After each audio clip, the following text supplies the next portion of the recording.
Hey guys, welcome to another video. Today I'm going to show you how to add iCloud contacts to your iPhone if you're using iOS 26.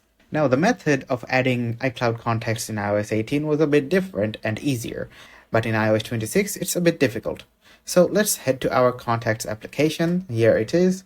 Let's open the contact application. Now you can see there are many contacts in my list. If I go back from here, I have Gmail contacts, but no iCloud contacts. So let's head to settings.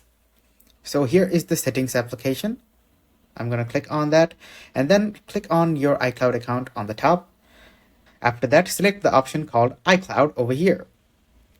Now from here, you have an option saved to iCloud. Click on see all over here. After that, you need to scroll down a bit and then you will be able to see contacts. Make sure that this option is enabled and then your contact syncing will be enabled for iCloud.